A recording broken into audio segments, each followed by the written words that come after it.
नमस्कार साथियों आज हम लोग इस वीडियो में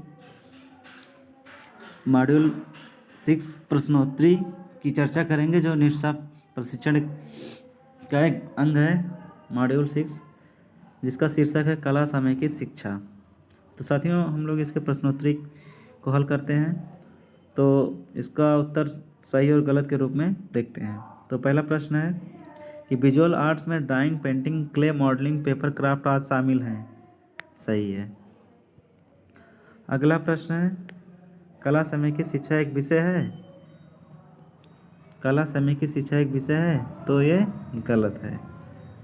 ये विषय नहीं है, कला एक विषय है, लेकिन कला समय की शिक्षा एक विषय नहीं है। अगला प्रश्न है कि फोटोग्राफी, कठपुतली बनाना, मुखौटा बनाना प्रदर्शन कला के उदाहरण है, तो ये गलत है। अगला प्रश्न है कला समय की शिक्षा सक्षमता आधारित शिक्षण को बढ़ाता है, तो भी ऑप्शन गलत है। इस तरह से अब गतिविधि 3 अपनी समझ की जांच करें। लोडिंग हो रहा है, सही विकल्प चुनें।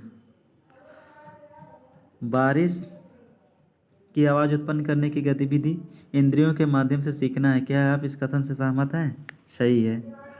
बारिश उत्पन्न करने की जो गतिविधि है, जो पहले 3 उंगली से, फिर 2 उंगली से, फिर 1 उंगली से बजाई जाती है, तो इस तरह से जब एक साथ सभी बच्चों की उंगली की ध्वनि निकलती है, तो ये बारिश की तरह ही प्रतीत होती है।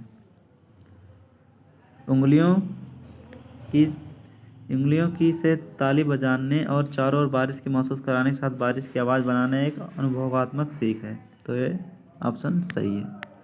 अगला प्रश्न है कि उंगलियों देखो यहाँ पर मिस प्रिंट है। उंगलियों से ताली बजाने के साथ बारिश की आवाज़ बनाना मुख्य रूप से एक गतिविधि है। किस तरह की गतिविधि है? तो मनोज्ञानात्मक गतिविधि है। अगला प्रश्नोत्तरी डाउनलोड हो रहा है।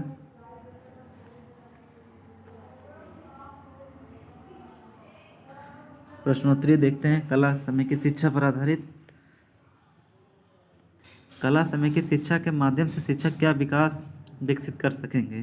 तो अनुभव के लिए गतिविधियाँ, कला अनुभव के लिए गतिविधियाँ, कला का जो अनुभव होगा उसकी गतिविधियाँ। अगला प्रश्न है विशेष जरूरत वाले बच्चों CWSN को निम्न में से किसके माध्यम से आनंददायी अधिगम में लगाया जा सकता है? तो कला समय की शिक्षा के माध्यम से लगाया जा सकता है। चाइल्डहुड स्पेशल नीड, जो विशेष बच्चे होते हैं, जैसे PH वाले, खास करके हैंडीकैप वाले। अगला प्रश्न है कि गणित की विभिन्न अवधारणाओं, विज्ञान, सामाजिक अध्ययन और भाषा को समेकित अधिगम के जरिए प्रभावकारी ढंग से पढ़ाया जा सकता है, तो ये ऑप्शन बिल्कुल सही है। अगला प्रश्न है कि समेकित शिक्षा निम्नलिखित में से किन क्षेत्रों के विकास में सहायक होती है?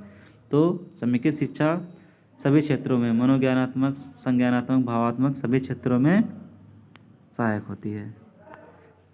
अगला प्रश्न है कला समेकित गतिविधियाँ इनमें से किस सिद्धांत पर आधारित है? तो अनुभव आधारित अधिगम है, क्योंकि इसका जो उद्देश्य है कि अनुभव के आधार पर, यानी बच्चा देखेगा, करेगा, सीखेगा, तो वो जो अनुभव होगा उस पर आधारित है। कला समेकित शिक्षा में कला को किस संदर्भ में लिया गया? तो शिक्षण शास्त्र के एक टूल के रूप में। अगला प्रश्न है समेकित का क्या अर्थ है? तो समेकित का तात्पर्य है विभिन्न पाठ्यक्रम क्षेत्रों के शिक्षण के साथ कला का संयोजन करना, यानी उसे अनुभव के साथ अनुभूति कराना। कला रूपों के एकीकरण के माध्यम से शिक्षकों द्वारा मूल्यांकन नहीं किया जा सकता है, यह ऑप्शन गलत है, क्योंकि कला रूपों के एकीकरण के माध्यम से शिक्षकों द्वारा मूल्यांकन भी किया जा सकता है। अगला प्रश्न है निम्नलिखित में से कौन सी कला प्रदर्शन कला नहीं है? तो स्वाभिनय, एक अभिनय करना कोई, ये कला प्रदर्शन है, क्योंकि इसमें एक्टिंग के द्वारा कला का प्रदर्शन किया जाता है। संगीत, ये भी कला का प्रदर्शन है, कोई गाता है तो लोग सुनते हैं। नृत्य, डांस, ये भी कला का प्रदर्शन, लेकिन चित्रकला एक कला का प्रदर्शन नहीं है, बल्कि यह एक विषय है और इसको सिखाया जाता है। अगला प्रश्न है कि कला समेकित शिक्षा की गतिविधियों का वीडियो देखने के बाद कौन सी ध्वनियाँ उंगलियों से बनाई जा सकती है? तो बारिश की धुन, अभी जैसा कि उदाहरण में बताया गया था। तो साथियों, इस तरह से मॉड्यूल 6 का जो कला समेकित शिक्षा पर आधारित था, ये मॉड्यूल का प्रश्नोत्तरी समाप्त होता है।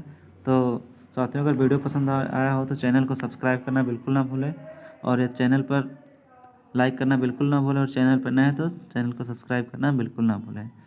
साथियों, जय हिंद, जय भारत।